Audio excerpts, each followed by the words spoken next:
Hello guys, welcome to my video tutorial, and in today's lecture I'm going to discuss about the internal morphology of the leaflet of Cycas. So here in this picture, as you can see, this is one of the Cycas species where we can clearly see these are the scaly leaves and these are the foliage leaves. So in today's lecture I am going to discuss about the internal morphology of these leaflets of Cycas. So let's get started. When we talk about the transverse section of Cycas, it shows the swollen midrib and a narrow flat wings. As you can see here in this picture, this is the swollen midrib region of the leaflet and these are the wings. So here the wings in few species, for example like Cycas revoluta, they are curved inwards. As you can see here in this picture, they are curved downwards and inwards, whereas in some other Cycas species we can see, such as Cycas circinnatus, they are flat.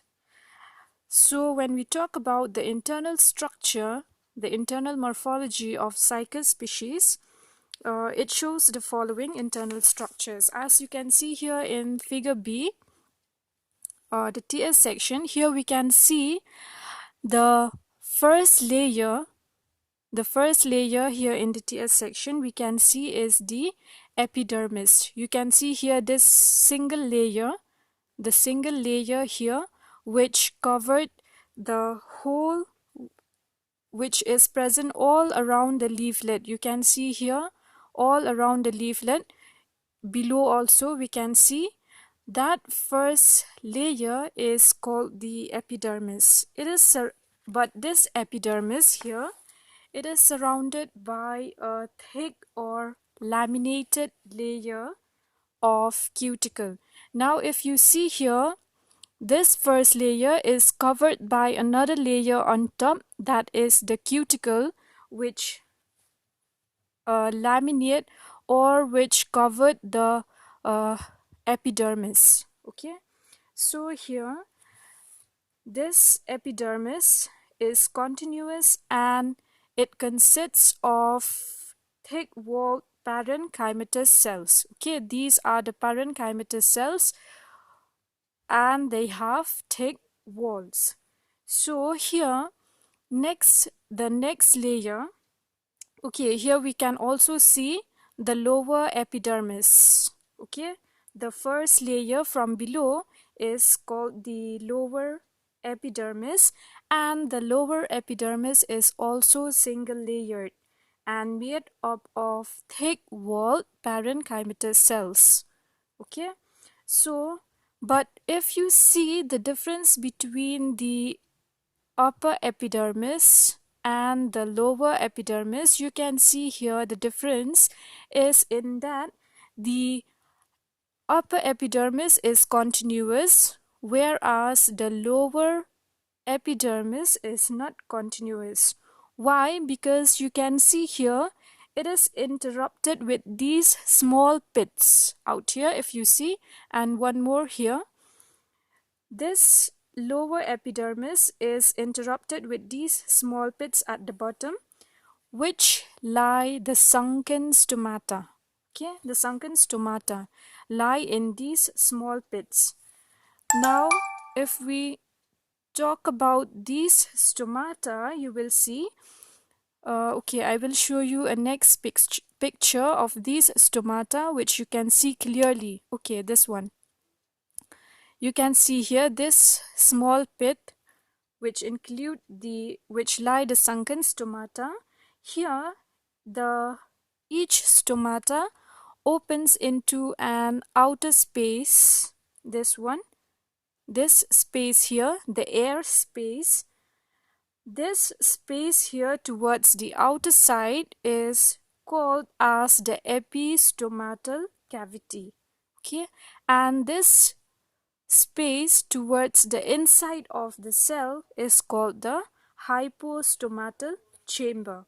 Now if you look closely, the stomata is here in this each stomata, it consists of two guard cells which has a kidney shaped, okay, surrounded by a ring of subsidiary cells. These are the subsidiary cells. These two are the subsidiary cells which surrounds the guard cell. So such kind of stomata, they are referred to as the amphicyclic stomata. Now here, okay, we will take a look at the next layer. The next layer below the epidermis, you can see there is another layer, one more layer here. We can see this layer is referred to as the hypodermis. Now even the hypodermis is single layered and it is made up of sclerenchymatous cells. Okay, this hypodermis, it lies below the epidermis, the upper epidermis, and also the lower epidermis. So here also we have another layer, that is the hypodermis. Now this layer, this hypodermis, is, if you can see here near the wings on both sides, it is single layered, but it becomes two or more layered. Here in this case, in this figure, you can see two layers of hypodermis is present. It becomes two or more layered in the region of the midrib. Now the hypodermis provides protection, mechanical strength, and it acts as a heat screen to the plant leaflets. Okay, so next we will take a look at the third layer. The third layer here is referred to as the mesophyll. Now just beneath the hypodermis, if you take a look closely at this picture, just below the epidermis, you will find mesophyll tissue. Now this mesophyll tissue, it has a developed palisade layer. This one, you can see here this layer. It is called a palisade layer. In this palisade layer, we can clearly see these vertically elongated columnar cells. Okay, vertically elongated columnar cells, and these palisade layer, in this palisade layer, we can see these cells, they are filled with linearly arranged chloroplasts. Okay, and it is this layer which these cells perform the photosynthesis. Okay, so now here if you take a look at the mesophyll tissue, from after the lower epidermis comes the hypodermis, and then from below, that means above the lower epidermis and the hypodermis, we can see another layer, and that layer is referred to as the spongy parenchyma. Okay, the spongy tissue or the spongy parenchyma. This spongy parenchyma, it consists of loosely arranged oval cells which are also full of chloroplast. Inside you can see they are full of chloroplast. This is the enlarged picture of this part to show the spongy layer.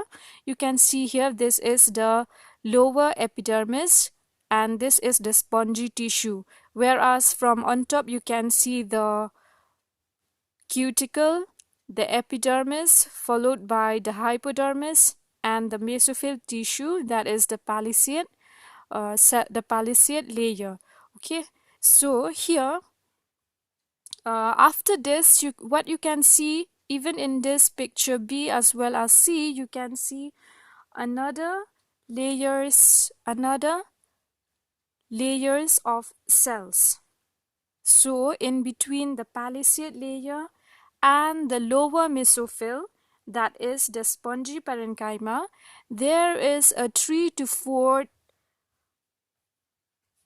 cell thick layer of transversely running, long, thin-walled, colorless, short and white cells. Okay, so here these cells, you can see they run from the midrib to the near margin, okay, to the near margin of the wings.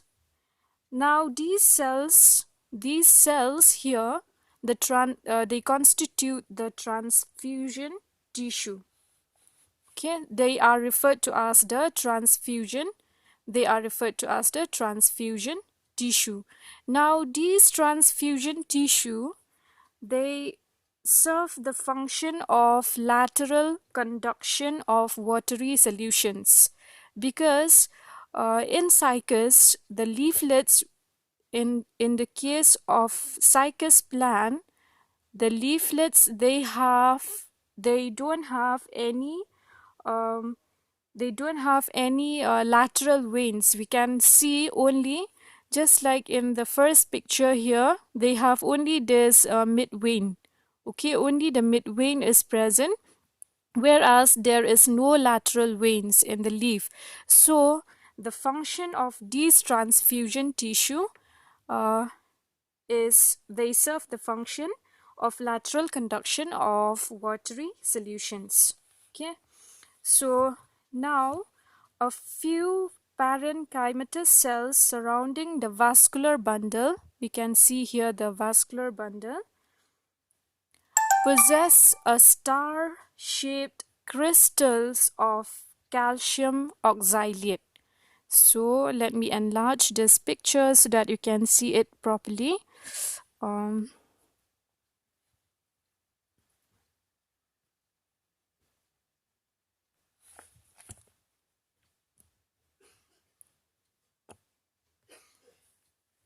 okay, a few cells here, if you take a look at this one, and this one, you can see star-shaped structures inside these cells. These are nothing but they are the crystals of calcium oxalate. So here these calcium oxalate crystal formation in plants, they appear to play a central role in a variety of important functions, okay, including tissue calcium regulation or the protection from the herbivores. Okay, so that means these calcium crystals are formed as a defense mechanism from herbivory. And not only that, it allows the plant to store excess calcium in the form of these calcium oxalate crystals, so that when if the plant if there is a need in the process of calcium regulation, then the plant can use these calcium crystals. These calcium crystals can be remobilized. Okay, so now the next layer, that is after the palisade layer, we have seen these transfusion tissues, and now we will talk about this part here, that is the vascular bundle. Okay, so if you take a look at the midrib region here, the midrib region is swollen as compared to the wings. The midrib region is swollen and is occupied by a centrally located, centrally located vascular bundle. Okay, that means not like in Rachis, you can see many vascular bundles and they are arranged in the shape of an inverted omega, right? We have seen when we studied about the internal morphology of Rachis, you have seen that in many vascular bundles are present, but in this case, in the leaflet, we can see only a single vascular bundle which is located centrally. Now, this vascular bundle is surrounded by parenchymatous cells intermixed with tracheidal cells of transfusion tissues. Okay, for that I'll show you the diagram. Okay, so this one I will show you. here you will see this layer which surrounds the vascular bundle is referred to as the bundle sheath. Okay, that is, the bundle is bounded by a single layered thick-walled parenchymatous sheath.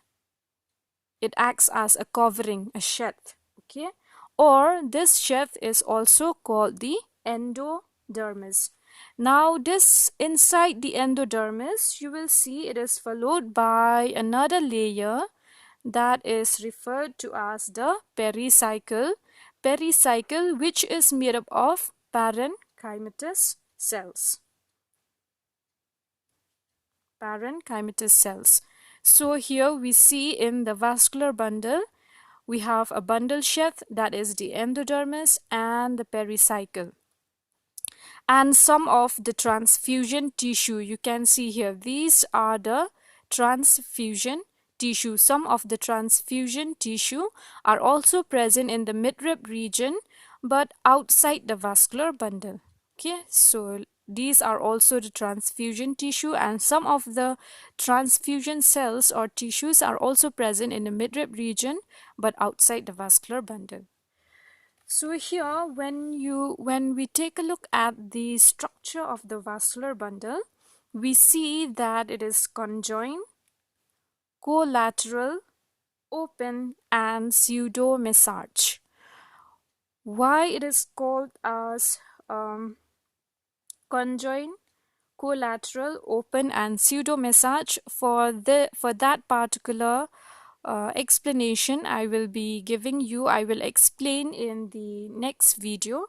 So today let us just take a look at this vascular bundle, at the structure. You can see here this V-shaped triangular xylem.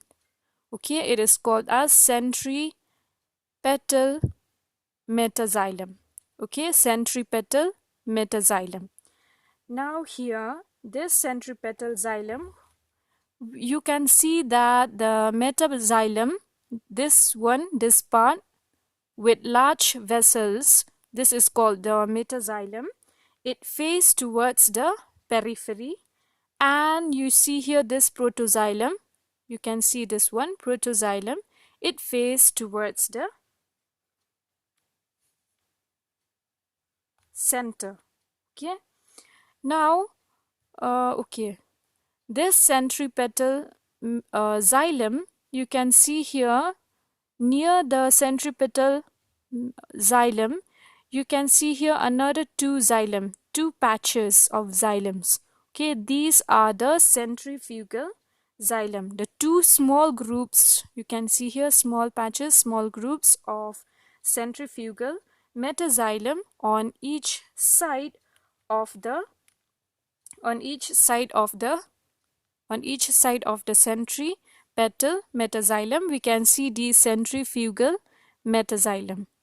Okay, so here this and they lie towards the phloem. You can see here these cells here. This is nothing but it is the cambium. Okay, the cambium, and we have the phloem here. Now the phloem, it lie towards the lower surface. Okay, the lower side, the lower epidermis, not on the upper side, but on the lower side, the phloem. So it is the abaxial surface. Okay, on the abaxial surface or the lower surface. So this phloem, just remember this, it consists of the sieve tubes and also the phloem parenchyma. Now if you see here this layer of cambium here, this cambium is non-functional. Okay, it is not functional in this case, this cambium layer, and it is present above the phloem.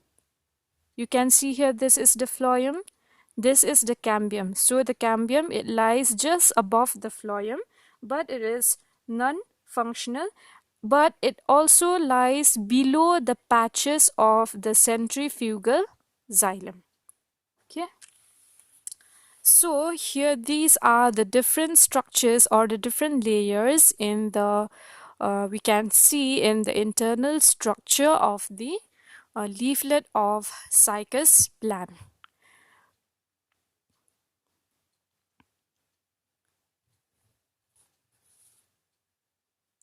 Okay, one more thing I want to tell you, that here we have um, the sunken stomata and also a thick cuticle in the Cycas plant, which is the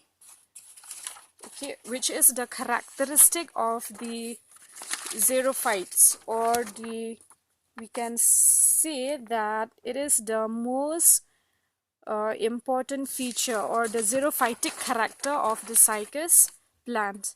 Why? Because we know that the xerophytes, they have the sunken stomata and also the cuticle to prevent or to reduce the rate of water loss from the leaf, because we know that the xerophytic plants, uh, they are able to survive in extreme conditions, drought conditions such as deserts, we can say, where there is a very less water. So these plants, they have these sunken stomata and also the thick cuticle to prevent the loss of water. Okay, to reduce the loss of water from the leaf, from the plant. So okay, this one I just want to show you. This is the microscopic slide. Inside the microscope, we can see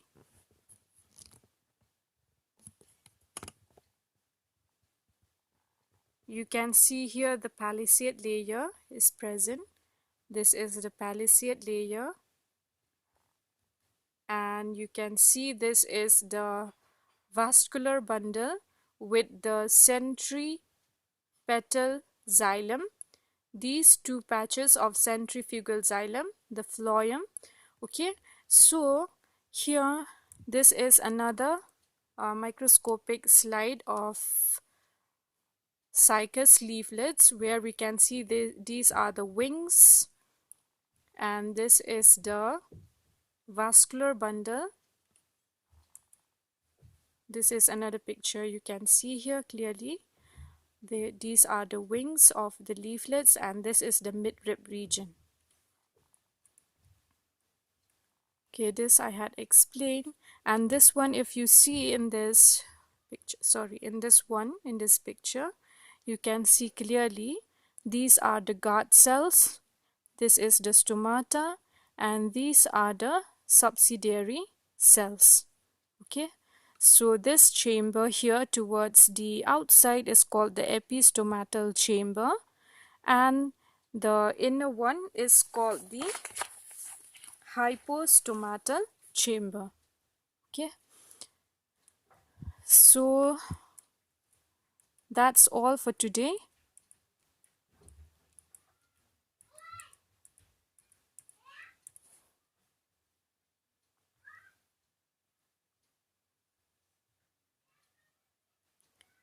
Thank you, girls.